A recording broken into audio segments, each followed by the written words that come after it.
जो हमने टॉपिक पहले शुरू किया हुआ था नरेशन, आज उसकी जो ना सेंटेंस नंबर 2 के हमने नरेशन बनानी है। सेंटेंस नंबर 2 है हमारा इंट्रोगेटिव सेंटेंसेस।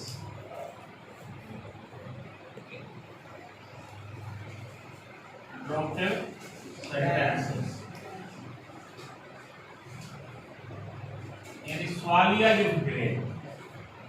तो इंट्रोगेटिव सेंटेंसेस में ये चेंजेस, बाकी चेंजेस तो होती रहती हैं, ये चेंजेस आपने ध्यान में रखी हैं। नंबर 1, आपने सेड हो या सेड टू हो रिपोर्टेड स्पीच में, ठीक है, इसको बदलना है आस्क में। जब भी आपके पास जो है इंट्रोगेटिव सेंटेंस आए, पहली चेंजिंग ये करनी है। दूसरी चेंजिंग करनी है, इन्वर्टेड कॉमास रिमूव कर रहे हैं। इन्वर्टेड कॉमास जो है ये रिमूव करने हैं आपने, इन्वर्टेड कॉमास, ठीक है। इन्वर्टेड कॉमास रिमूव करने हैं तो इसको अगर तो हेल्पिंग, अगर तो वो ये जो इंट्रोगेटिव सेंटेंस है वो हेल्पिंग वर्ब से स्टार्ट हो रहा है, फिर इन्वर्टेड कॉमास की जगह पे आपने लगा देना है इफ आर बेटर, इफ या बेटर, ठीक है। बाकी चीजें वैसी हो रही हैं। अगर यहाँ हेल्पिंग वर्ब नहीं आ रहा, हेल्पिंग वर्ब से वो स्टार्ट नहीं हो रहा, जो भी इंट्रोगेटिव सेंटेंस है is not starting from helping verb, फिर यानी ये इससे स्टार्ट हो रहा है WH वाले, ठीक है। WH से मुराद क्या है? व्हाट, वेयर, व्हाई, वेयर, ठीक है, व्हेन, इनसे स्टार्ट हो रहा है, इनमें से किसी से भी, ठीक है, या इस तरह के जो भी WH वाले हैं, ठीक है। तो फिर आपने इन्वर्टेड कॉमास को बगैर, इन्वर्टेड कॉमास जो है, ठीक है, इनकी जगह पे कुछ भी नहीं लगाना, इनकी जगह पे बस इनको वैसे के वैसे लिखते हैं। बाकी जो तब्दीली आपको पता ही है। यानी फर्स्ट चेंज जो होती है इंट्रोगेटिव सेंटेंस को क्या होती है, सेड या सेड टू को आपने इसको बदलना है आस्क, इंक्वायर्ड भी बदल सकते हैं, ठीक है। अच्छा, दूसरा है हेल्पिंग वर्ब से स्टार्ट हो रहा है, अगर वो interrogative sentence is, am, are, was, were, has, have, जो भी हेल्पिंग वर्ब सेंटेंसेस में होते हैं, ठीक है। तो उसमें हेल्पिंग वर्ब से स्टार्ट हो रहा है तो आपने इफ या वेदर लगाना है और वो हटा के इन्वर्टेड कॉमास। अगर व्हाट, वेयर, व्हेन से शुरू हो रहा है तो फिर इन्वर्टेड कॉमास को बगैर तब्दीली हटा देना। मतलब है कि आपने इनकी जगह पे इन्वर्टेड कॉमास को हटाना है, इसकी जगह पे कुछ भी लिखना। मैं इसकी एग्जांपल लिखता हूं। पहला सेंटेंस है he said, comma, inverted comma,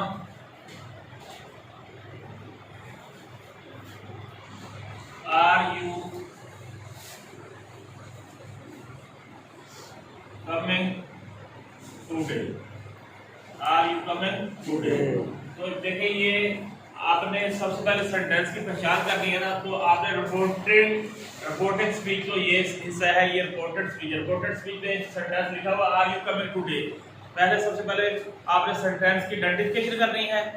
क्या करनी है? सेंटेंस की आइडेंटिफिकेशन। तो इस सेंटेंस की आइडेंटिफिकेशन ये करने से ये पता चला कि ये कौन सा सेंटेंस है, इंट्रोगेटिव सेंटेंस। कौन सा सेंटेंस है? इंट्रोगेटिव, सवालिया फिक्र है, ठीक है।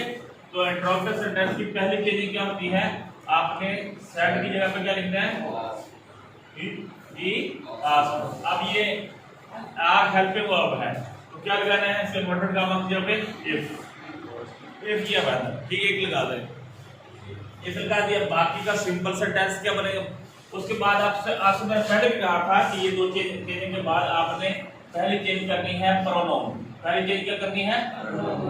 यानी उसके बाद आपने प्रोनाउन चेंज करना है, ठीक है। उसके बाद क्या चेंज करना है? टेंस चेंज करना है। क्या चेंज करना है? टेंस। तो ये चेंजिंग उसके बाद करनी है आपने। फिर ये सेंटेंस बाकी रह गया, you are coming today. You are, you जो है वो सेकंड पर्सन प्रोनाउन है, आई भी first person, you second person है, सेकंड पर्सन चेंज होगा ऑब्जेक्ट में। ऑब्जेक्ट यहाँ नहीं है, जहाँ ऑब्जेक्ट नहीं है तो वहाँ सपोज कर लेंगे वो ऑब्जेक्ट ही सेड टू मी, या तो सेड टू मी हो सकता है, या सेड टू हिम हो सकता है, या सेड टू हर हो सकता है।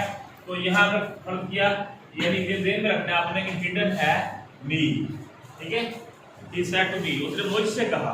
अगर यहाँ मी को सबर करें कि मी ऑब्जेक्ट है तो फिर यू मी में चेंज होगा, लेकिन यू मी में जब चेंज होगा यू फाइली हालत है, मी की फाइली हालत क्या आएगी? आई। तो क्या आएगी? आई।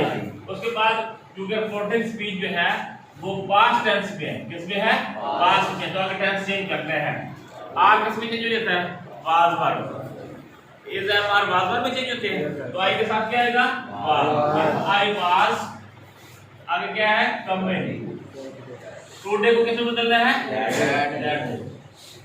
ठीक है बेटे। और जो इंट्रोडक्टिव जो मार्क था, सवालिया निशान था, ठीक है, मार्क आपका इंटरोगेशन था, वो खत्म हो गया, उसकी जगह पे फुल स्टॉप आ गया। समझ आई? तो ये पहला सेंटेंस था। दूसरा सेंटेंस लिख रहा हूं, he said to be, he said to be, what is your name? या लिख देता हूं, what are you doing? What are you doing? What are you doing now? What are you doing now?